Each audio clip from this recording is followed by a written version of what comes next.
Good evening, everybody, and welcome to another episode of the Student First, Athlete Second IG Live. I am your host, David Watts, and we're super excited for you to be joining us. Our featured guest just popped on, so we're going to get started in just a few moments. Once again, thank you for tuning in.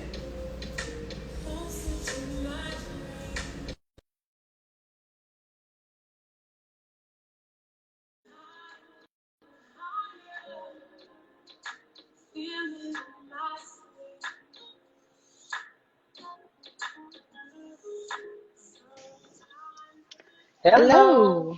How you doing? Doing well. How are you? I'm doing well. Can you hear me okay? Yes. Can you hear me? Perfect. I had to make sure I get that big CAL in the background just for you. Of course. Repping Cal, go Bears all the time, always. All day. Before we get started, let the audience know where you're tapping in, what state and what city. Okay, yes. I am in Georgia right now, my home state. Currently in Johns Creek, Georgia, back with the family, so it's good to be back. Graduated not too long ago, so it's nice to be home. I heard that. Well, I'm excited about interviewing you. You come highly recommended. Just know that. Oh, really? Oh, praise God. Okay, nice. Indeed. So I'm going to go ahead and do the intro, read your bio, and then we'll go ahead and get started, okay? So sit tight. Excellent. Sounds good. Excellent. Thank you all for tuning in to another episode of the Student First, Athlete Second IG Live. I am your host, David Watts, and this is episode number 102. We started this thing back in January of 2021, and our ultimate goal is to inform, inspire, and motivate young student athletes. So the guests we've had on here, college coaches, elite high school and college and professional athletes, Super Bowl champions, mental health experts, sports psychologists, things of that nature, folks who work in the profession of sports. My goal is to have our guests come in and share their stories, talk about their successes, talk about their failures and things of that nature. So thank you all for tuning in. Once again, this is episode number 102, and I'll go ahead with the bio in just a few moments. This evening, Student First, Athlete Second IG Live featured guest is none other than Miss Kennedy Goss. She hails from Johns Creek, Georgia, where she was a three-sport standout at Chattahoochee High School. Did I say it right? Chattahoochee, yes. Chattahoochee High School, where she played lacrosse, basketball, and track and field. She not only earned U.S. Lacrosse All-American and First-Team All-State honors, but she was also an honor roll scholar athlete every semester in high school. That's what we're talking about. Yes, indeed. For college, Kennedy chose to attend the University of California at Berkeley, where she was a decorated scholar athlete for the Golden Bears women's lacrosse team. She just completed her senior season this past spring and graduated with a degree in media studies. While at Cal, as a student athlete, Kennedy was a two-time second-team All-Pac-12 player. She played in 66 games with 53 starts over 4 seasons. She ended her career with streaks of 60 straight games played and consecutive 45 starts. She was Cal's all-time leader in draw controls with 280 and was fourth all-time in the Pac-12 and set a single-season record holder with 83 as a junior in 2023. And this is what I'm most proud of as a two-time member of the Pac-12 Spring Academic Honor Roll as a freshman and as a junior in 2023. I'm honored to have this young woman as a guest on the Student First, Athlete Second IG Live. As a scholar and an athlete, I know she has a tremendous amount of wisdom to impart, and I'm excited for her to be sharing it on the Student First, Athlete Second IG Live. Without any further ado, Kennedy, welcome. Thank you so much for having me. It's a blessing to be here for sure. I'm excited to get into it. Indeed. I have a quick question for you before we get started. Were you at this year's BSA Summit? I was not, but I was at the past 2 years. Okay. I kind of aged out a little bit because, going on to different endeavors. I actually went on a great trip overseas for a graduation gift, so that was where I was. Okay. Well, before we get started, let's talk about that trip. Where'd you go? Oh my goodness, it was amazing. I went to Thailand and Bali, so all across the other side of the world. Got to see a lot of different things, and it was a great experience. I went with three other girls that were in my class that are also on my team, so it was amazing. It was definitely, Wow. grinding all those 4 years, and you just get to step outside of your little bubble, so it was awesome. I would definitely do it again. Wow. What were you most surprised about in your trip overseas? You it's funny. I think I don't know if we just went to commercial kind of like touristy spots, but I was surprised that I saw a lot of like recognizable stores from the, US. Like the music was all the same, but the vibe was definitely up there. It was just a lot more people who were very welcoming. We went through a tour guide, so it was awesome just to see and just like the scenery, the nature was pretty. So it was a blessing to, be able to step out and go that far, originally. So I had a great time. Absolutely. Absolutely. Now, how did you guys pick those two places? I mean, did you just, the globe, you spun the globe and you kind of put the finger on there? Or what was Yeah, that? well, I was really set, on going somewhere tropical. Like I love summer, love the heat. Georgia, as you know, just used to it. So I had some familiarity with it. So I wanted to go somewhere tropical, but like also somewhere that's not like right below us.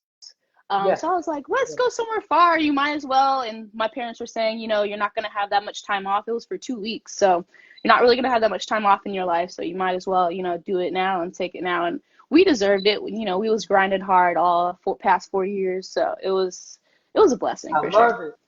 I love it. I love it. Wow, that is amazing. Most people, hey, to be able to say you did that at 21, 22, 23 years old, like Exactly. Yes, yes. that's Definitely grateful. So grateful for the experience. indeed, indeed. Well, before we get started with the interview, well, this is actually the first part of the interview. I like to call it the dynamic warm-up. And you being an athlete, you being a great athlete, you kind of know what the dynamic warm-up is to get your blood flowing, this, that, and the other. Yes, What the yes. dynamic warm-up for this interview is going to consist of some random questions that you don't need too much thought and thinking, just the first thought that comes out to mind.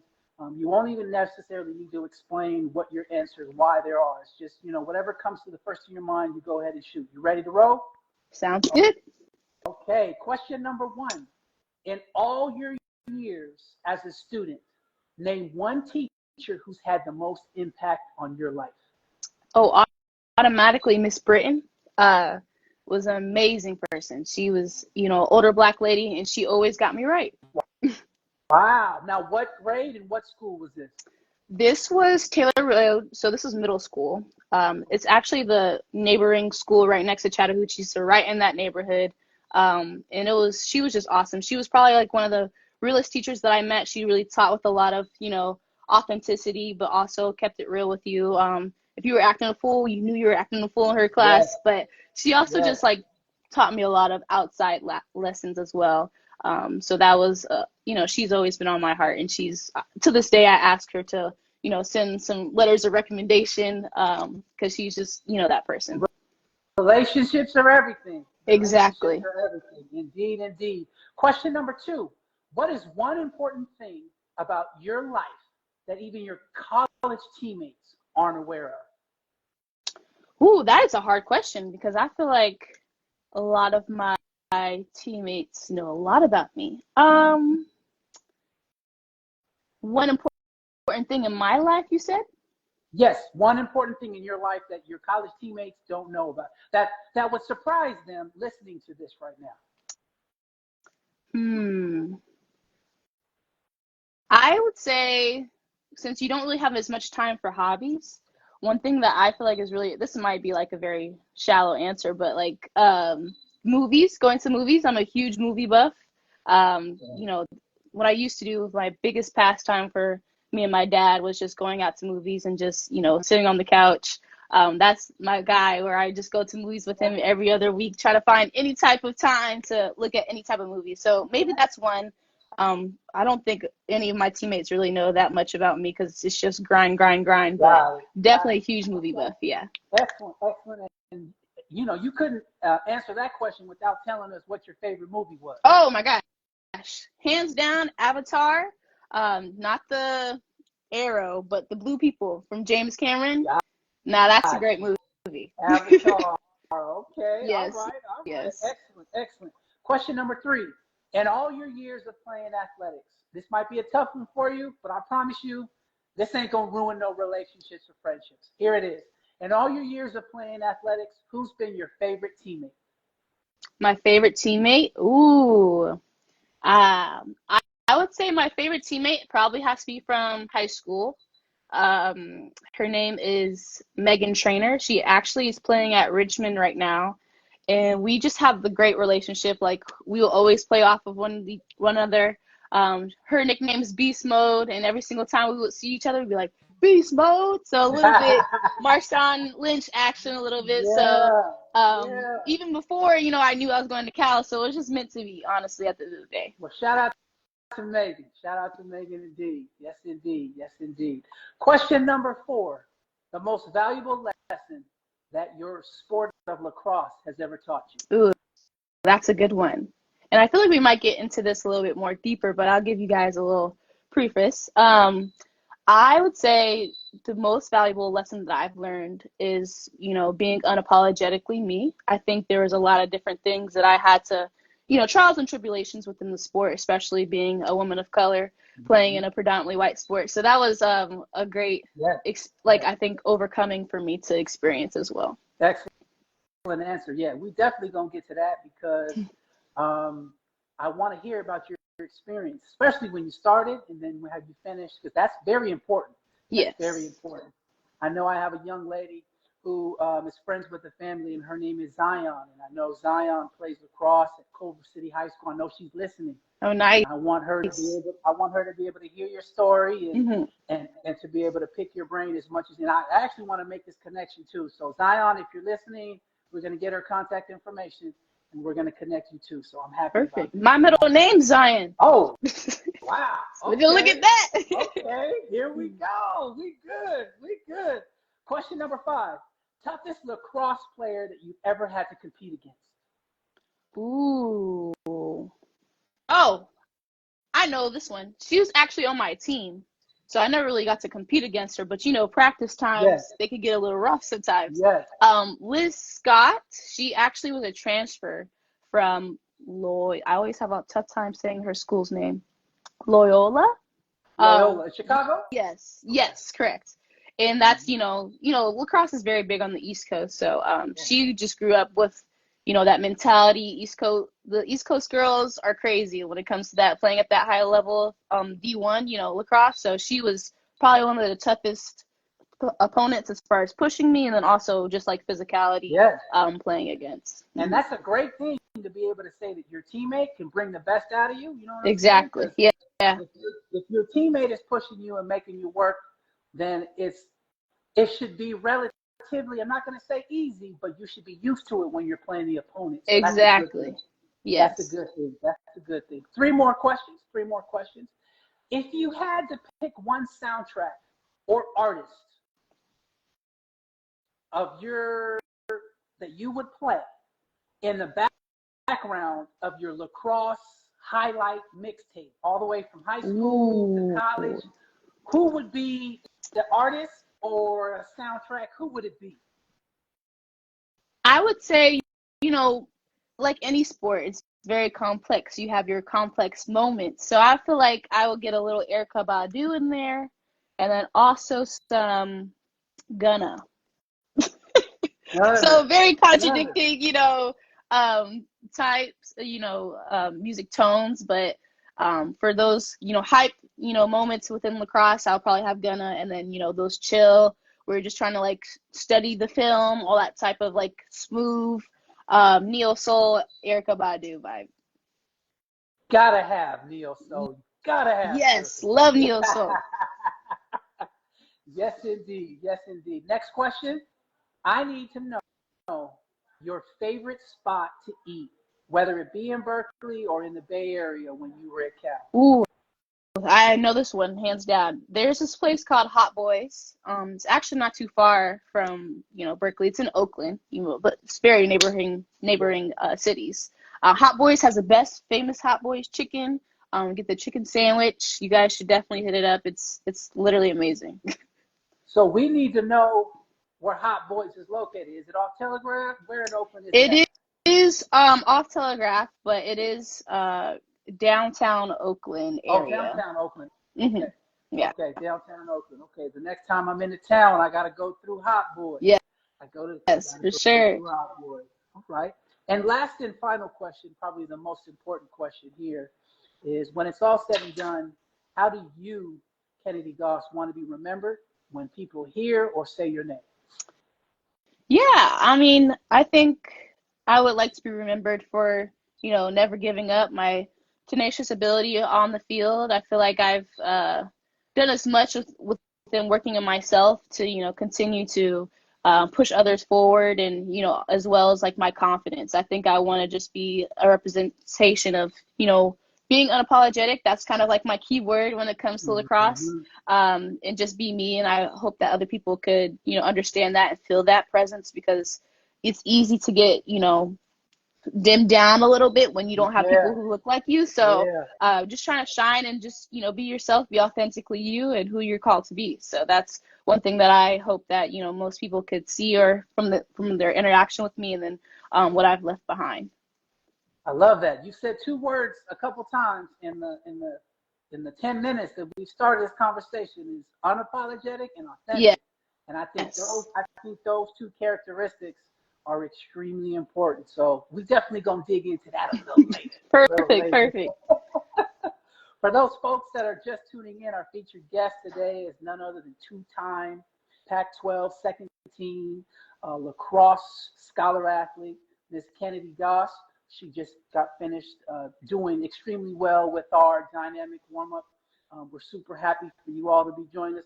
Kennedy, I always like talking to our guests about their very beginnings, where you were raised, this, that, and the other. Talk to us about specifically where you were raised, how the city raised you, your family, this, that, and the other, whatever is important to you in terms of your upbringing. Yeah. So both my parents are from Compton. So I was born in SoCal. Didn't Okay. stay there for too long. So I like to rep and say that I'm from SoCal, but I honestly was raised in Georgia. So I'm a country girl at the core. But yeah, grew up. I'm the oldest of 5 kids, so Oh, uh, wow. yes, a lot of kids at the house right now. But yeah, growing up, I just remember having a lot of space to run around, being an outside kid, playing cops and robbers, and just being with my family. I think having a big family has definitely brought a lot of like social skills to me, and just wanting to be around people all the time. And I think that's why I knew I wanted to do like a team sport. So yeah. Okay. So you born in Compton, didn't stay there long, but something tells me you still gonna rep that Kendrick Lamar though, right? Oh, of course, Okay. Good answer. Good answer. Good answer. Yes, indeed. Yes, indeed. Now, when thinking back, to your childhood and growing up in the Georgia area, matter of fact, how far were you away from the city of Atlanta? We are like 20 minutes, 25 minutes without traffic. Okay. Mhm. Okay. So were you? I might be dating myself. I know I was around, but like, were you born like when the Olympics, or you were the baby, or you weren't born yet? I didn't do the math. When In did the 96, Olympics happen? in 96, I believe. Oh yeah, I'm 2002, so that Gotcha. was way Okay. after me. Okay. Excellent. Because I was Excellent. like, Excellent. But really, when did they happen? I wasn't here. indeed, indeed. Thinking back to your childhood, though, were you a person that was introduced to multiple sports? Obviously you played lacrosse in college, this, that, and the other. And I know you played multiple sports in high school, but like when you were in elementary school, middle school, were you just ripping and running from sport to sport, or was it pretty much Yeah. lacrosse from the very beginning? It's actually a funny story. So my parents both, had a heavy background in track. My dad didn't compete, on the professional level, but he got a lot of accolades through track. So he was doing that. So he was just very track focused. He wanted us to do track. That was like our first baby sport. Mm-hmm. Because, track helps with basically every sport. It's the Everything. fundamentals Everything. of Yep. running. So I thought that the track was going to be my dream. And I actually went to the Junior Olympics for long jump when I was pretty young, like elementary school. And I was in this very, very hard program. And this program was so hard, y'all. Like they had us throwing up, on the sidelines. People were crying after practice. Like they were breeding champions at this point. And I remember Mm-hmm. talking to my dad. So I was doing that. It was just track all my, that was all I knew. And I remember telling my dad, I was like, Dad, like, I can't do this anymore. I was crying to him. And I was like, I don't know if I could do it. I think it was the day we were running 400s, and I was just so young, and I was like, I don't want to do this anymore.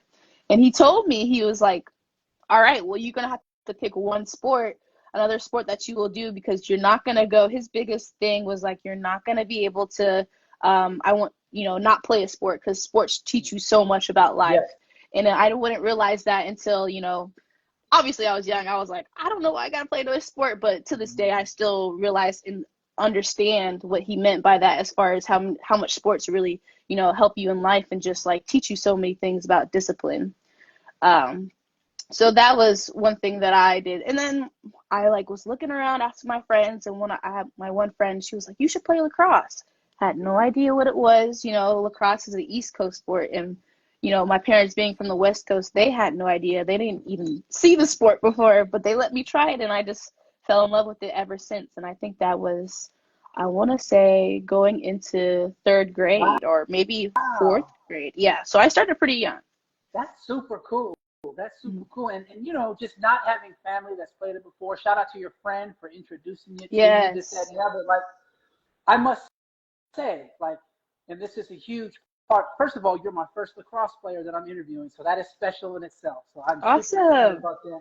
But in terms of, it's not a sport where you see a lot of black girls playing. So Exactly. talk Yeah. to us a little bit about that experience of looking around at games and tournaments all over the country, where you're probably Mhm. only a handful of players that look like you in your sport. What was that like? How did you overcome it? Or is it something that still inspires you? Talk to us about that.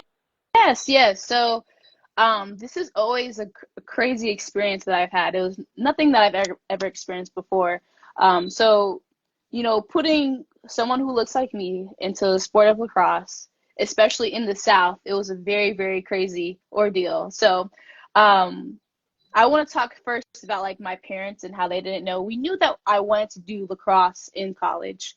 But they have the background. My dad came from Long Beach Poly, so Mm-hmm. he only knew that you get recruited through high school football people, because that was the school back then for people who are doing well, that will get Yeah. recruited by people at their high school. So we were thinking, we were um, waiting for recruits to come. We were like, how does this work? We had no idea, but we essentially knew that people were telling us that you have to get on club teams and then Got reach out to different recruiters and email different schools that you would like to go to. And so I actually started my lacrosse journey pretty late, as far as recruiting wise. But so that was a whole ordeal, and there was a lot of backlash that we will get, a lot of racist comments saying your parents don't have enough money to really support you in the sport. I would get a lot of backlash from certain club teams. They will always try to put the black players as defenders because they felt that they were stronger. So that was just kind of mm. the basis for any person of color. If you showed any type of strength, you were just automatically labeled as a defender. And there's nothing wrong with that position, but if I'm running down the field, multiple times saying midi back, which means somebody has to come back, and I'm shooting the goal, then obviously, I can be able to play both sides of the ball. But they'll Absolutely. always, yes, they'll always limit me. And so I had to fight that battle between coaches. And then parents will be sitting in the audience in the stands and hearing racist comments from other parents. And then also, my experience, I remember I was at this one tournament. I think it was in Georgia, actually. It was kind of like the rural area of Georgia. So there wasn't a lot of places around. but just a lot of field space. So there was a tournament that they were hosting. And there's this one time where I was just, trying to do as best as I could. And the ref just kept calling me over and over, like for being overly aggressive. That's what his words were. And, some of the girls would push me and it would be obviously a foul. He wouldn't call it. And so I was just fed up at that point, just feeling like I had, unfair treatment towards me and feeling like I couldn't do anything. And I remember telling my mom, I was like, Mom, I feel like I just keep playing the sport. Like I love the sport, but it doesn't love me back because there's just so many different factors of me trying to excel. And there's always just, a hiccup in the role or like some trial that I have to face that my counterparts did not. So there was, definitely I went through a phase, especially in high school, playing down to the level of like my competitors or even my teammates. Even if I was strong, I started going through a phase of like, not going as hard because I was scared of what other people might think, scared if the ref was going to call me for different things. And so I really had to have a rebranding, and that didn't really solidify into, until college, when I feel like I was in a more safe environment with my people. And because honestly, my college team is probably one of the diverse teams that you have in the nation, even though there's only like 4 Black people or 3 Black people on the team right now. So it's kind of crazy, but we, just those experiences I think has brought me into a different mindset about who I am. And I think that's the reason why I have that, quote, unapologetic, because I really had to, have that mindset of not lowering myself down or playing down to other people for me to really, excel in what I need to do and just be like, no, this is who I am. This is what I'm called to do. And I had to take back, that authenticity of who I am and how I play. And if it's, putting points on the board, then I don't see what the problem is. So, yes. So that was one thing I had to realize. Wow, that's amazing. And it's so, I'm so happy that you're able to share this, because I know young Zion is listening. And there are times that aren't convenient, that aren't easy. But that's when you have to be unapologetically yourself. Exactly. Yeah. That's when you have to like not dumb down who you are and dumb down your ability. And if it takes you just dominating everybody and you getting hate for dominating, if you're gonna get hate, it might as well be for dominating. Exactly. Yes. And you have to know there's a balance, like obviously I wasn't cocky to the point where I was like, like talking trash to everybody, but just for being me, I had to find that line between, me playing the best that I can and getting backlash for that and still being humble, for whatever, I experience or what, happens on the field. So that was something that I've realized. I was like, I'm really caring too much about what people think. I just need to do what I need to do. My parents would tell me that all the time. Indeed. And just, if you don't know, you said Pops went to Long Beach Poly? Mm-hmm. If Pops went to Long Beach Poly, he was a baller. He was. Just so you know. Yeah, so he was like, why aren't the coaches coming? Why are the recruiters not here? And I'm like, well, we realize that there's a different system for girls lacrosse. So, yeah. Indeed. Talk to us a little bit about your high school experience. What kind of student were you in high school? At Chattahoochee High School. Yes. At first, I didn't think it was going to be hoochie at the end. That's why I said hoochie. But I know people always are like, is that really the name of your high school? I'm like, yeah. Talk to us a little bit about what kind of student you were in high school. Yes. So, I feel like I always go back to my dad. My dad has been amazing, a part of this journey as far as, me becoming the athlete and student that I am today. So the student that I was, I guess let's start, student first, as you say. Let's talk about that. My mom was very hard on me as far as, academic wise, but also I was just, naturally born to be like a perfectionist, very serious about my academics. So, took some AP classes, failed a test in some classes, kept working and got better at that. So I became a straight A student towards, the end. And it was, I want to say every year besides freshman year, I was straight A student. So, putting in hours for that, took a couple AP classes as well, which was great. So I feel like I was good on that part. But I was one of those students that you would say visual learner. Also, one of the people that aren't really like don't really get it initially, but will work hard to get and understand different things. Like my siblings, they just get it like that, but I have to work a little bit extra to do so. That's okay. And Yes, that's okay. yes. So I would like to think that that's where my work ethic has come through. Like if I'm not understanding it, I will try my best to, work hard and figure it out, as well as asking for help.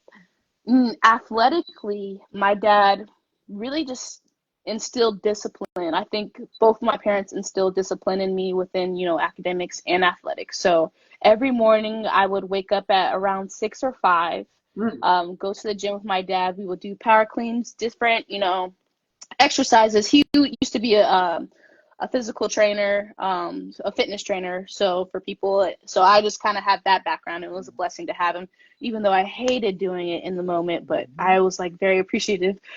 So I was in there 6 a.m. right before school starts, brought my change of clothes for school, my backpack, everything packed up, took a shower at the gym, went to school around like 7 or 8. And then I had this, what is it called? A free period. So I was doing actual college, courses that, were like in high school, but I think it's called dual enrollment. Yes, that's So awesome. So I was taking that during my senior year of high school. And so I was doing that. And so I kind of had a free period. If I finished, then I would also go to another place to train. And then I would have practice later that day. So just a lot of like, discipline, doing a lot of things. Even though I didn't like it, I just realized that like me just listening and just doing it and just having that routine has really helped me and shaped me. And even now today, when I don't have much of a routine right now, I feel like I need like a schedule in order for me to feel successful and get things done. And I think a lot of athletes, and we could talk about this more later, but after college, you kind of need that regimen to like help you with the lifestyle. So that's where I'm realizing, looking back when having that stable schedule and that stable, routine helped me a lot, get through a lot of different things as well, and compartmentalize. Yes. That part indeed. Before we get into your secret sauce of success, right? Of how you did well in school and how you did well in athletics, I want to first talk about something that you mentioned in that dual enrollment. Yes. I really want to talk about, like, for you parents, for you coaches and student athletes, there is a way that you can take college credit courses while you're in high school, and it is a genius idea. It's a game changer. It's a game changer for the simple fact that by the time you graduate from college, some students are graduating from high school already with a status of being a sophomore and already having your AA, and it's the best thing ever. So for you student athletes, for you parents and you coaches who are looking to sort of not cheat the game, but sort of get ahead of the game, it's super important for you to look if your school district offers that opportunity for you to have a dual enrollment program, because there's nothing that could save you thousands and thousands of dollars in college tuition than getting on that dual enrollment program. Talk to us a little bit about it for you. Was it something where the college courses were super challenging, or what was your experience being in that dual enrollment program? Yeah, I think the dual enrollment program really helped. It's as far as my experience, and even I can tell you my brother's doing some of it right now. It's really kind of similar. We took it online. I actually did it for Georgia State, through Georgia State. And I think it's, the same type of rigor as high school classes. It's just a little bit more work. That's what I would say. But honestly, if you look ahead of like if the student athletes do want to go through that path, just look at what school you want to go into or what school that you're offered if you're already recruited there. See if they take those, credits, because some colleges don't take the dual enrollment credit. So it's good to look ahead. Yeah. It was great that Cal took it, but it really just puts you ahead because, if you're trying to take more classes that you feel like you need more, because time is money. So like if you're able to like shed up a couple classes and have a couple time for more classes that you're more enjoyable, then I would think that's a great path to take. But I loved my dual enrollment class. I felt like it was great. And I had a great time, and it was a blessing that it all transferred over. So it just really gives you a lot of wriggle room for when you are actually in college. Absolutely. You know, you talk about that wiggle room, you talk about the flexibility, you talk about it saving you money. But one of the other big things is if you're able to get college courses while you're in high school Mm-hmm. and you're already ahead of the game, by the time you graduate from college, you got some student athletes already getting a master's degree. Exactly. That's, Yeah. that's the lick right there. Free That's master's degree. That's yeah, awesome. that truly is the lick. So for all you student athletes, find out if your school district, and oftentimes it's the public schools that will Yes. allow you to do it. The private schools, that's the thing. A lot of the We private don't know. schools don't let you. Yeah, it can be very, very, fickle there. But thank you for sharing that. Of Next, course. I want to talk about your secret sauce of being successful as a student athlete in high school. What are some 2 or 3 things that you could actually share with in terms of that made you efficient, made you organized, made you disciplined, specific things that you can actually say that you did that you were like, I'm glad I did it. Yes. Yes. Looking back, this is kind of a little spiritual too. You know, Christian wise, I would take some time to, set some time to pray, think about the things I wanted to accomplish that day, and then give it to the Lord. Also Mm-hmm. doing, we used to have daily assignments. My parents would, and I think just having open conversation about your parents, that really helped me as far as, hey, this is why we're doing this. They always explain to me every single time. If I felt like something was, this is a lot, they'll say this is the reason why we're doing it, and they always have that conversation with me, which is nice. But we will do daily assignments every day, so we read a verse in Proverbs. So that kind of just, I want to say, ease my spirit on a lot of things. I think, especially growing up and, you find out that you don't want to, there's a lot of things you don't want to do, Mm-hmm. at our root, we all just want to hang out, party, and have a great time.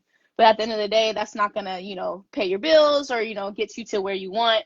And the hard work comes with a lot of reward, but it also comes with a lot of, failure and, tiredness. And so that's the reason that our parents were explaining that to us and, help us get on that track. And I think just starting the day out with, a verse and setting that intention was very, very helpful for me. Now, on the physical side, I would say being able to plan everything out. So Google Calendar is my very, very best friend as of, through high school and through college, being able to plan everything out. Because sometimes I could forget a lot of different things, but if you just, are able to color code, I'm also a designer. So like, this is probably for me, I just had everything color coded to what I wanted. So I could just associate the color with the activity or event. And that really helped me a lot with, you know, uh, um, getting things and figuring out what was next. But I think just like having the routine, like having consistency also just makes it in your mind. And I think another good word is consistency. Like that sets you apart from everybody else. Like you could have stuff scheduled for like a couple of days and then you do it for a couple of days. And it's like, that's it. But if you have that consistent, that's what sets apart you from being a, Yeah, great excelling student to a great excelling, athlete. So it's really about the consistency and making sure that you're doing it every day. So when that notification pops up, you got to make sure that you're doing it in that moment. So absolutely. it's nice. Mm-hmm. Absolutely. Yeah. That consistency part, like building those habits, man, it's something that's essential. And I just read in this book that I'm reading, I'm going to send you a copy because I think you'll enjoy it. It's called The Compound Effect. But it talked about in terms of building habits that stick, that are consistent, it's going to take about 3 weeks, 21 days. 21 days Yeah. of doing something over it, Mm-hmm. over it, over, and the small, minute things. And then after a while, after that 3 weeks or 21 days, I'm sure there's been research behind that Mm-hmm. number, but it's something that like it sticks with you and it becomes ingrained. So that's something that's extremely important, that consistency piece, building those habits. And oftentimes these are things that you don't want to do, Yeah. you know? Exactly. That's the You, that's the key part. yeah, yeah. People don't You don't, realize. Yeah. yeah, yeah. You don't want to like get 8 hours of sleep. You Mm-hmm. don't want to eat right. You don't want to stretch. You know what I'm saying? You don't want to watch film. You don't want to be the first to show and the last to go in terms of practice and things of that nature. But You got to if you're trying to separate Exactly. yourself. Yeah. You got to. You got to if you're trying to separate yourself. So thank you for that. Talk to us a little bit about in terms of your recruiting experience. I know you alluded to it earlier, but talk to us a little bit about the importance of being a part of a club team. Yeah. And it's probably where a lot of the recruiting takes place rather than at the high school level because it's a little bit more competitive and this coaching is better, this, that, and the other. Talk to us a little bit about your recruiting experience. Yes, yes. So this is great that I'm glad that you even brought me on here because not a lot of people tell you, and there's so many different things, that people will say on how they do it, but I will tell you guys what, worked best for me. So my mom is a very diligent woman. She will get things done when she needs to get things done. So we had the conversation with my parents like, hey, I would love to go to, school for lacrosse, would like to find, D1 preferably to be able to go. And so we started, looking up different things. And this is what we found, what was easy. So if you're able to get on a college team, a club team within your area that is very well known, it's good to have your coaches, well known and have different, connections as well. That will help. But I actually didn't really get much. I didn't really need much help from my coach. But this is what we did. We kind of listed all the colleges that I would like to go to. Wrote them down on a piece of paper, looked up the email of all the coaches that were coaching there, and then we would send emails. And it was a lot to do, but this is what you got to do.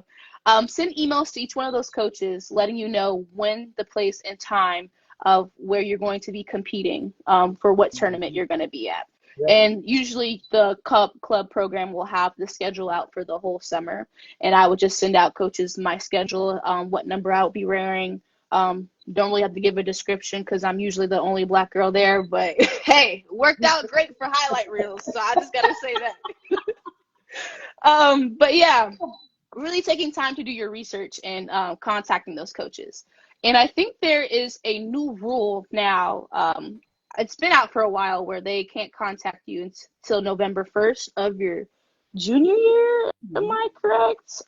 So because they were recruiting people at in 8th grade, now they had to cut that. That was the rule change where they have to wait a little bit. So if you do contact them, you can contact them before that time, but they won't be able to respond to you. So you will have to wait until November 1st to really get those replies. But just being able to spam, be like, hey, this is where I'm going to be. This is what, field number I'm on, what penny I'm wearing, what team I'm on, all those things. And then the next thing is kind of like your character, what you're known for. So especially as a young lady too, growing up, you want to be mindful and cognizant of what you're posting on social media.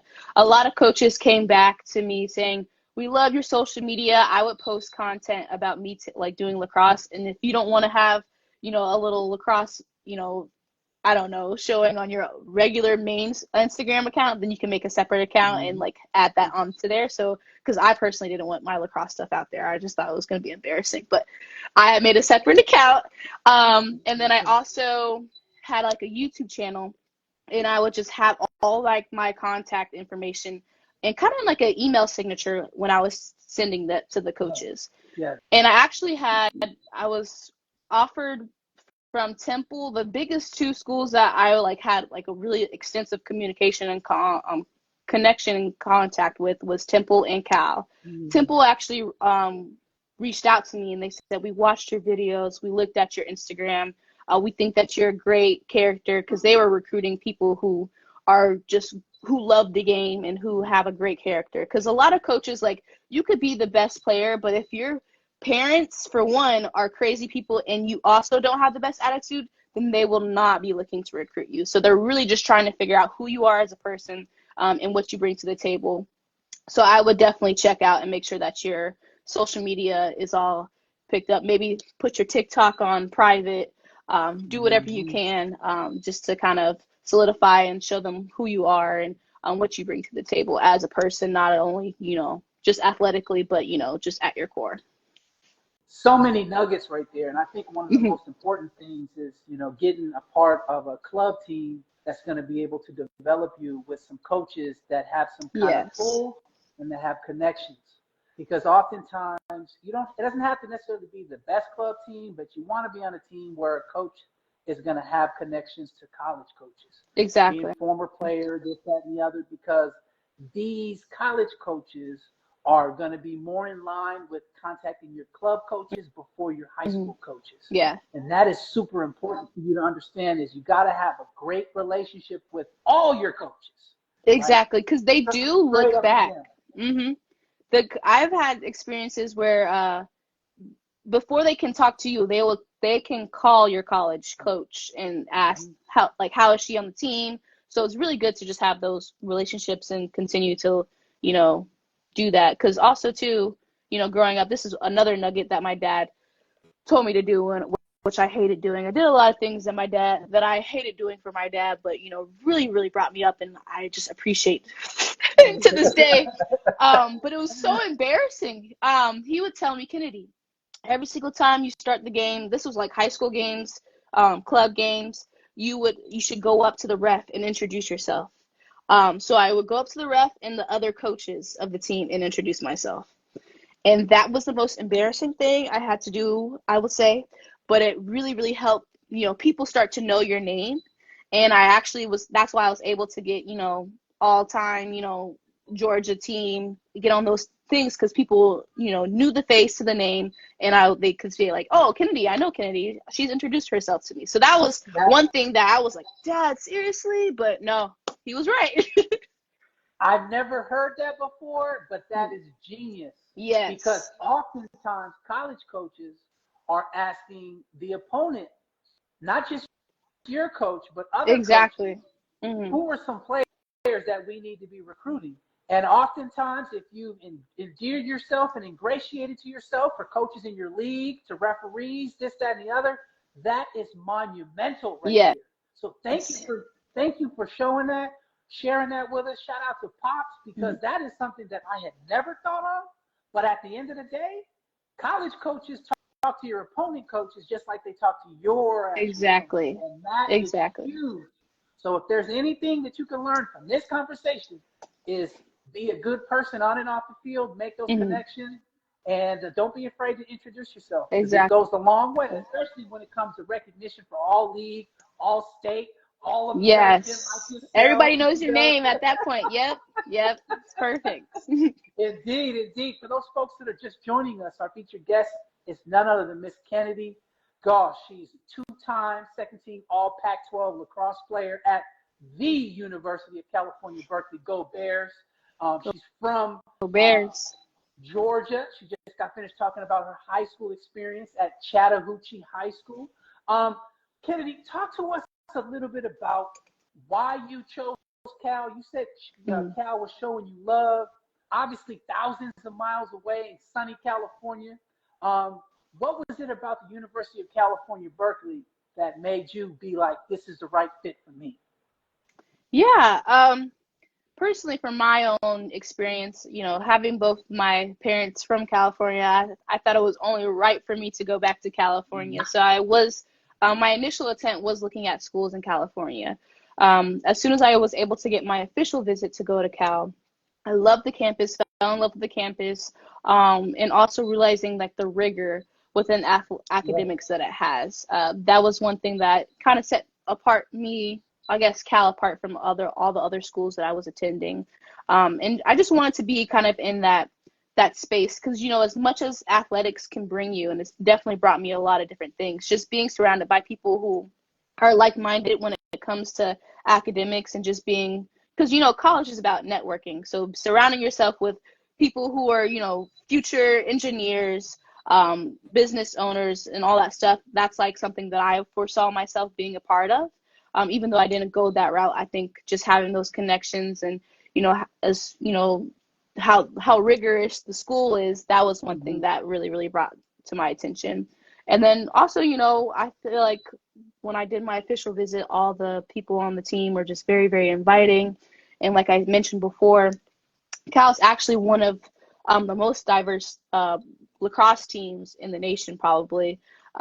We have a lot of Asians, and a couple of Black people and some white people. And it's not, when you look at our team, you're like, it's not that diverse. But compared to like actual Yeah. lacrosse, world, it is very much diverse, probably one of the most diverse teams. And it was probably my first time playing with three other Black girls on my team this past year. Yeah. So it's been a great experience. It's filled with different characters, different people. So that was a blessing for sure. Absolutely. I mean, it's there ain't no free lunches at Cal. To be straight up. So if there's any student athletes out there that's considering Cal, you're gonna have to go to class. Exactly. No, they do not care, and your grade will reflect that if you don't go. I don't want to throw no shade on the SEC or some of these other conferences, but I'm just trying to tell you, like, they don't care if you're an athlete or not. You're gonna go to class, and it's something that I don't think a lot of young people realize until they get there. It's like, oh, Yeah. I gotta put in that work. I gotta go to office hours. I gotta go to the GBC, to the study hall and get some tutors. Exactly. Yes. And one thing too, nowadays they have the Cameron Institute, which is definitely like another thing too for Cal, which has been. Oh my gosh. I don't know much about it. Oh my gosh. I want to know more about that. Yeah. I would be glad. I actually interned at the Cameron Institute, so they give internship opportunities to student athletes. So the Cameron Institute is a student athlete development, institute. It's strictly for student athletes at Cal. So they focused on, there's 3 different pillars. There's the career development pillar, community engagement, and the mental health pillar. So each pillar, you have your different coaches, and they have 3 like liaisons, like 1 liaison per team from each pillar to represent your team and help your team. It was actually, its first year was the first year that I came to Cal, so my freshman year. So now it's coming in, it's a new experience, but it's definitely changed the game. And I think it supplies so many different resources. So I actually was able to become the Black student president, the president of the Black student athlete, community, which has been, a blessing within itself. And that was through the Cameron Institute as well, being able to find that type of leadership role outside of athletics, and connecting with people on campus and connecting Black student athletes and Black students together on campus as well. But I've also received they have different resources for community engagement, so you can volunteer whenever. And then career development, which they will help you build a resume. You can have one-on-ones with different people for some like mock interviews to building your resume. And then they also get you connected with all the alumni through the Golden Bear Network, who can help you with different jobs going forward. And then the mental health, piece, which is awesome. Now we have, because the mental health thing was very, very big coming 2020 and 2021. That was a big, I feel like, epidemic that happened with, student athletes in particular, with their mental health and just feeling like they were trapped. So Cal responded back and was able to give us some one-on-one. So we have team sessions with our mental health performers, and we also have, you can schedule a one-on-one with them. And that is strictly just for athletics. And that's not even entailing or counting the E-Tank Center that they have for, all the students there that go there. So that's definitely been a blessing. And I've experienced a lot from it. And even with my intern work, I've just made a lot of different connections. They can get you connected. Some people have done internships with them through for professional teams. I've seen people get internships through the Cameron Institute for, Apple, like all these stuff. So it's a blessing for sure. Wow. When I hear about your experience, I get chills because these were things back in the late 90s, and for the cats that came before us, that we needed. Yeah. We needed, and to know that the student athletes at Cal, not just the football, the basketball, but all the student athletes, male and female, are getting this opportunity in the Cameron Center is something that, I can take pride in and be like, you know what? As a university, we on the right track. Exactly. We're on the right track. Man, that's so powerful to hear about some of the experiences that you were able to experience, to hear about the BSA summits that you were able to go to. Like, I just wonder, like, how my experience as a professional would have been different if I would have had those experiences you had. And you know what? I'm so glad that you took every opportunity. And that's something, like you mentioned it, your leadership. If you're a student athlete at a college or even in high school, and all you do is play ball, you getting cheated. You getting cheated. They getting more out of you than you getting out of the university. Exactly. So it is so important, student athletes, for you to be locked in. And so what we're trying to tell you here is you've got to be involved on campus more than just your sport. And make sure it's entailing some kind of service, some kind of leadership, some kind of mentorship, some kind of something where you can make connections. And lastly, where you can build relationships with people that are going to help your resume. Because I'm going to tell you, coming out of Cal in 2001, I didn't have no work experience. It was hard for us to work. It was hard for us to work in the summer. And luckily for me, I chose law enforcement, so that was an easy segue. But there was a lot of young brothers as well as sisters that had a hard time finding work. A hard time finding work. So please, please, please get involved on campus, career development, you know, everything that you said, not just at UC Berkeley, but find it on your campus. Get connected with the alumni office, even at the high school level, at the JC level, at the collegiate level, right? This is so, so important to be thinking about life after. Okay? Exactly. So I'm going to get off my spiel. I want you to quickly talk about the designing that you were doing on campus, because I did some research and I found out that you were doing some work for some teams and this, that, and the other. Please talk to us about that. Yes, indeed. Yes. So that really kind of goes back to the networking. I went through, you know, everybody knows about the transfer portal, and, you know, with my background in graphic design, that's something that I want to pursue, and that's something that I studied a little bit here at Cal. And so I kind of knew that that's what I wanted to do going forward. So, you know, granted my connections with the people on the football team through BSAC, I was able to, you know, one of my great good friends, his name's Oren, shout out OP.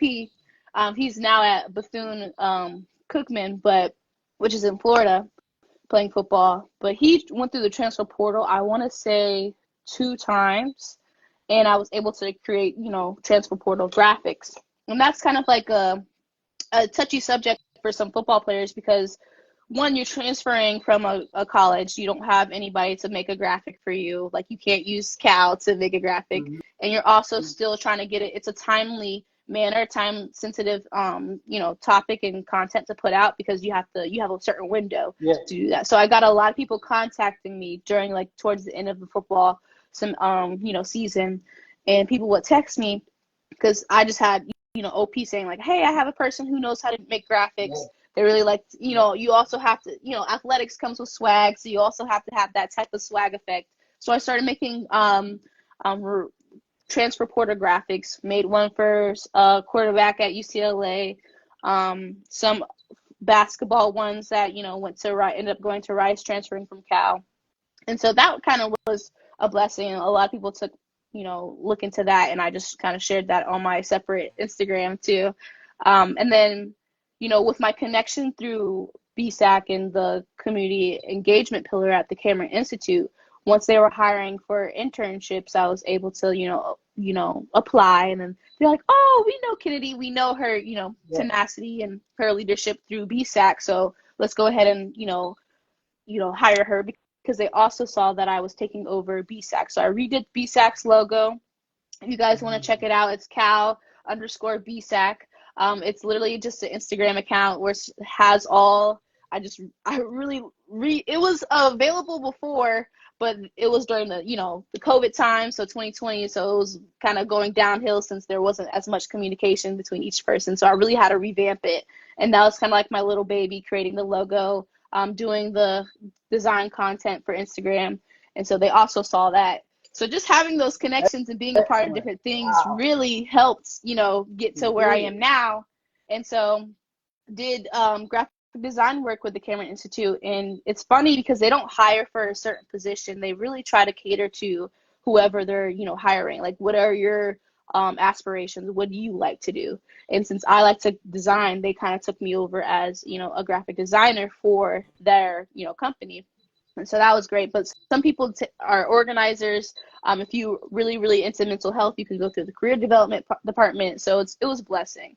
And I was Wow. able to, do a lot of designs for them. And there was this one big event for National Girls Women's in Sports Day that I was able to create a logo for. And there was a huge event for all the surrounding schools in, the Berkeley area, Bay Area, that came to Cal. And so my logo was, splatted on the big screen, the Jumbotron inside of Haas Pavilion. So, and we made stickers, and it was just just a surreal experience for me to be a part of, and it really just built my resume and my portfolio at the end of the day. So Wow. definitely 10 out of 10. Wow. Blessing. That's incredible. That's incredible. Before we get off this topic, I need you to be able to let people know what BSAC stands for. Yes. BSAC stands for Black Student Athlete Community. Okay. And is that something via the athletic department there at Cal? Yes.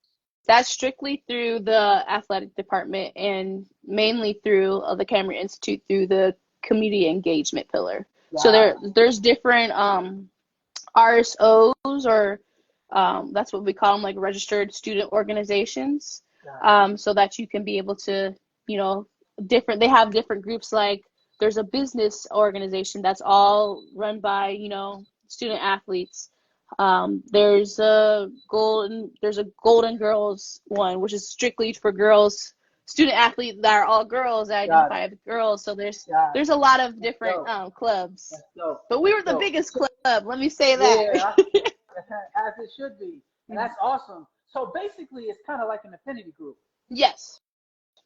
Okay. But you can also do, there's also one for like healthcare. There's athletes in medicine. So yeah, there's a lot of, basically there's a lot of different ones that you could do. Excellent. I'm loving this.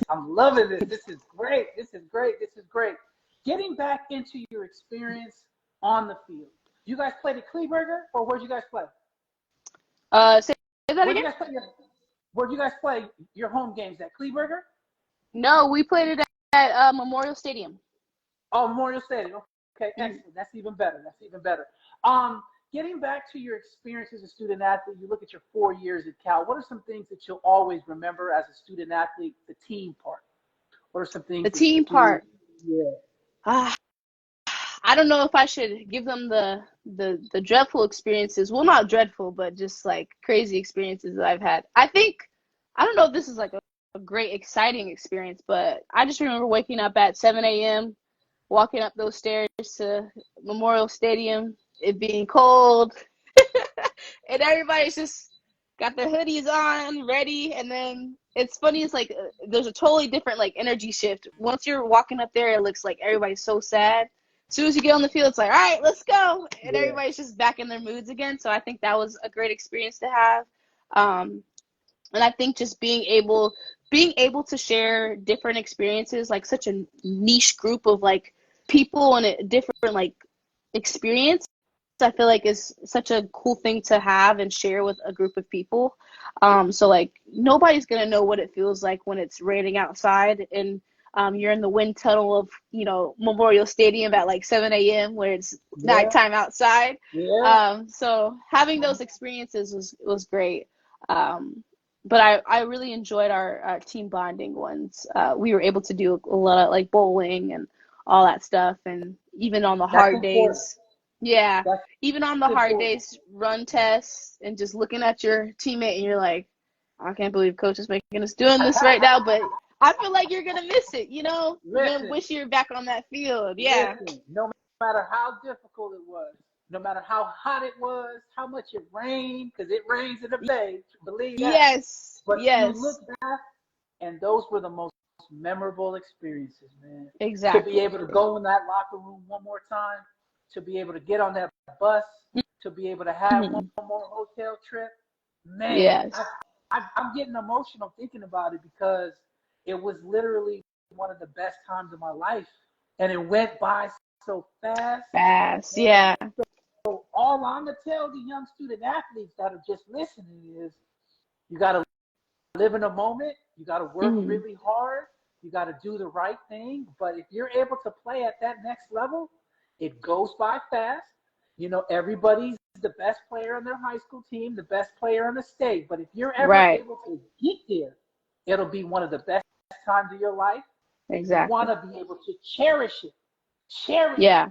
it because you don't get that time back unless you're coaching. Exactly. But it's different. Yeah. It's different as a coach Yeah. than It's a being a different. player. Different. Totally different experience. Indeed. Very quickly, I always like talking to our guests about their position specific, I call them commandments. Okay. Okay. I want to know, for your position, if you were to give some hacks or some things that you wish you would have known when you were in high school that you know now that would help a young high school student athlete that plays lacrosse specifically. What are some things that they can work on tonight after they get off this call, that they can work on their game and take their game to the next level? I think. I think just finding what you love outside to the sport.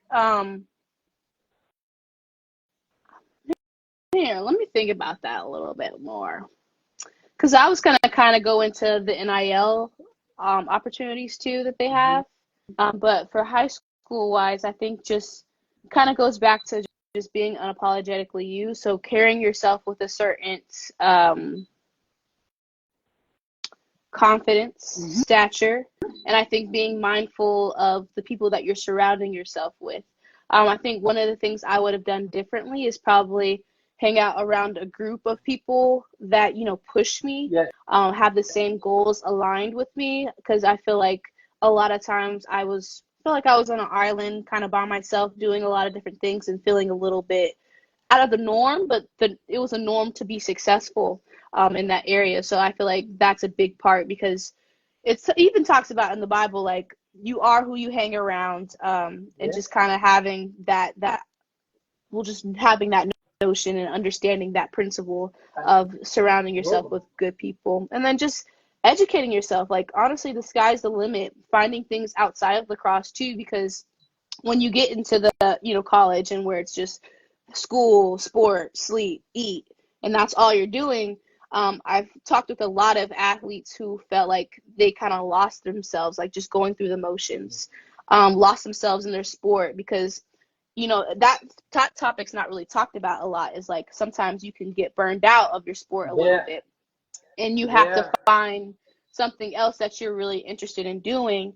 So finding those hobbies when you have time in high school, like, oh, like, I customize shoes, so taking the time to, like, really have those days where you have a rest period, and kind of have that moment and reclaim yourself, kind of recenter a little bit, I think is also very important, especially when it comes to mental health, especially when it comes to your schedule being a little bit more packed as you grow older, depending on whatever you do. Always, I feel like we're in a culture where everything's like, especially the younger generation, everything's like hustle, hustle, hustle. You got to get your bag, got to do this. But it also talks about having that moment of rest and having that moment of, doing stuff that you really enjoy. And if you do have those hobbies, that can open up many doors for you, especially now in this athletic world of NIL. So finding brands that you love, like if you love fashion, finding brands that you could rep their fashion and get paid for it at the end of the day, for your name, image, and likeness as well. So that's something that I wish I was doing a little bit more of, like probably having more time to design, so I could have that time. And then even when I was resting or just chilling those days, doing something that I like, because you do get into a period, and I don't know if you have the same experience, where you're just like, dang, like all you think about, like your whole worth just depends on your sport for sometimes, and that's just not the most healthy. So you just gotta sometimes take yourself out of it, do something that you love. And I think that'll help and go a long way in the long run. No, that's real. That's real. So remind me of your position again. Yes. Oh, sorry. I am well, I wasn't a midfielder and I became an attacker, and a draw specialist. Okay. Yeah. So as an attacker and a draw specialist, what are some things that a young high school player needs to do to take their game to the next level? I see. Sorry, I didn't really understand the question. No worries. We're on a different rampage. For a draw specialist, so those are two different things. I would say I'll talk about the draw specialist first. So everybody knows what the draw is, where you flick it up and you go. Okay. So one thing about the draw is that you have to have wrist strength. So one thing that we would do, we will take some time outside of practice. We would come in 30 minutes before practice would start, do different draw wrist strengthening tools. Yes. Which is because it's really just about all the motions that I'm like over here trying to coach. But take as much time to strengthen that wrist, and then film. I can only say that, so many times. If the more you watch your opponent, who you're going to take the draw against, I think that helps as well. So you can, because there's a million different ways you could take the draw, learning what their different things, and learning if you know when they're going to go back or forward. Because at that point in time, it's not going to be like high school anymore where they just go straight. It's just some people are going to go behind. Have a lot of different things too. And then when it comes to attack, I think having the IQ of reading everybody and the defenders within the thing. So if you have, your opponents are set, if your teammates are set in a different space and you have all this space to the left of you, make that dodge and come around. And just setting people up. I think also just passing around the ball to get everybody in the same motion, because sometimes you're coming back from defense, coming onto attack, give your middies a second to breathe, pass it around. And I think just communication is the biggest thing. So work on communication while you're in practice. Speaking, be like, hey, I got your help. Just like defense, like attack should be talking as much as defense is. So saying you're going to pass, see me behind, little things like that. We had a day in practice where everybody was just talking. We were just passing the ball to each other, but we were just working on that communication so we can constantly be on the same page with whatever we're doing. And sometimes even if you say like, hey, I'm about to dodge, and you dodge, people still don't know. They still can't stop you. So it's like having that understanding and being on the same page with everyone will definitely help you attack. And also communication with the draw too. There's millions of different things for the draw. The draw is very complex, so I will be here all night talking about the draw. Man, well, hey, everything that you said, you got me fired up. I need to go to a Big Five and get me one of that. Yes. No, wow. So before we end this, I very quickly want you to talk about your career development. I know you talked about working in the Cameron Institute, this, that, and the other. I want to know what you, ideally, in terms of career, where you are heading to, because I want you to speak it into existence. Yes. Where are you going? You just graduated this spring. What's something that you want to do? What are some things that you want to accomplish? Yes. So as I mentioned before, I'm into graphic design. And so having that experience with the Cameron Institute helped me a lot. And I started looking at different jobs within that field. And there's actually a lot of jobs for graphic design. So I, in particularly, want to go into the sports industry. So with all the content that you see for, Cal football, where they post, the graphics that they post for the schedule that comes out, the graphics that they post for, whoever wins a certain award. I would love to be a part of that. Either on a professional level or a collegiate level. I would think that that's something that I would like to. And my biggest goal is to become a creative director, which is where they're kind of like leading, but also doing a little bit of graphic content as well. So their main role is just kind of leading different designers, making sure that it's on brand with what the company is, and continuing to make sure that everything's cohesive. And it's a pretty senior level job, so that's something that I aspire to, and we'll speak this into existence. Becoming a creative director for a professional team is something that I would, love to be a part of and love to have on, my future journey for sure. Yeah. Speak that, man. Exactly. Hey, that Cal Alumni Network is far and wide. Mm-hmm. And it's so funny because I was at this year's BSA summit, and it was my first time. I volunteered. Oh, Um, nice. but I had heard about it last year because last year I went to Fixins and met with a lot. I think that's probably where I recognize your face. Yeah, I was there Yeah, last year. Yeah. So face was familiar. So anyhow, just hearing all those student athletes talk about like career and talk about like what they did to prepare while they were in college, it just inspired me so much because I know that I didn't do any of that. I didn't do any of that. And a lot of folks didn't do any. It wasn't just me. So Yeah. being able to know that when you're in college, you're there, you work so hard to get there, the scholarship, this, that, and the other club team. But once you're there, you're working for obviously grades, performance, Yes. but you're also working to get experience for the next step. And I think that is so, so important. And I appreciate you talking about your experience in the Cameron Institute, this, that, and the other.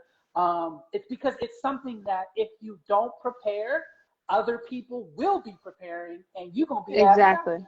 It's just like another competition. It's like a sport. It is. And I appreciate you sharing that. Winding down, I know we're getting down. This is, I like to call it the Grammy or Oscar moment. And this is an opportunity for you to thank people that have helped you along your way, give roses to organizations or this, that, whatever, family, people at Cal. Yes. This is your opportunity. They call you up to the stage. Right. It's some huge award. My award, I would like to You thank. pull out your notes. And I know you already gonna be looking fresh to death. And the mic is yours. All right. Yes, I think I would like to, spread gratitude to my parents for one, instilling in me, just the rigor, the discipline when it comes to everything as far as, athletics and academics. And also my uncle too. My uncle, I think he's actually on this live, but he actually helped me, he just housed me when I was, doing sports camps for lacrosse at USC. So just having people who, step beside me and, help me out. Very thankful for one of my previous coaches, Coach Denise. She's known lacrosse since, she's been around the game for so long. It has really developed me as a person and as a player. So very thankful for her. And also my trainer, Coach John. He was he also helped me on my not only on my mechanics, but also my confidence, because that is something that I needed during high school. And it was a blessing to have him around and just have that figure as well. And, I could go on and on, but, I think just having Cal as an institution as well, just the resources that it's provide, the Cameron Institute, everybody that's in the Cameron Institute has helped me as well. And I'll forever just be thankful and grateful for the experience that I've had and the connections that I've made and the networking experiences as well. Because now I just have a broad network where I can I feel free to contact anybody, and I know that they'll have my biggest interest in heart. So I appreciate everybody there. So yeah, that's what I would have to say. And thank you to you guys all, to everybody. Absolutely. I know that from past interviews, we got a lot of young student athletes that reach out to our guests, that ask questions about Cal or ask position-specific questions or just ask questions about anything without leaving an email or a phone number, because that's not what we do. But how can folks reach out to you via social media if they have some questions regarding anything in terms of your experience that you shared tonight? Yeah. Of course, you can reach me on this platform. You can DM me. Feel free to send me a DM. And I'm pretty good at responding. I try not to be on social media too much, but I definitely, would love to give back to the lacrosse community and help people out. So that's definitely something that's an interest of mine. I can give you all the tips and tricks from the draw, especially because that's insane playing, against one of the top draw takers. So I would like to say I know what I'm doing, but so definitely would be willing to give the insight and just talk also just on a mental level too of what that entails and what it means to be, a D1 athlete as well. Well, Kennedy, I appreciate your time. This has been a fabulous interview. Like, I just reached out to you. I heard about you, and I sent one DM, and you responded within less than probably an hour. So I appreciate you for sharing your story because it's important.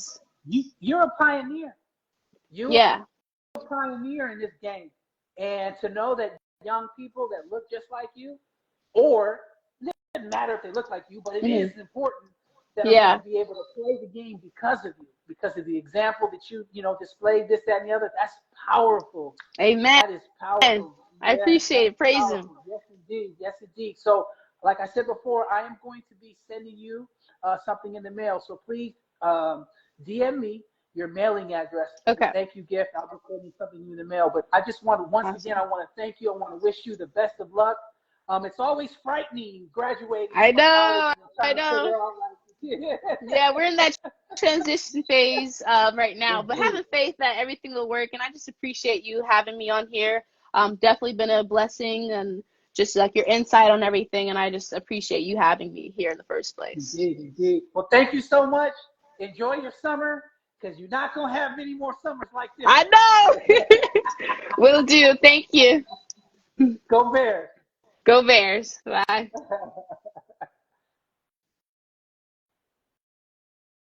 And there you have it, folks. Our featured guest killed it today. She was a scholar athlete, two-time All Pac-12 lacrosse player at the University of California, Berkeley, Miss Kennedy Goss.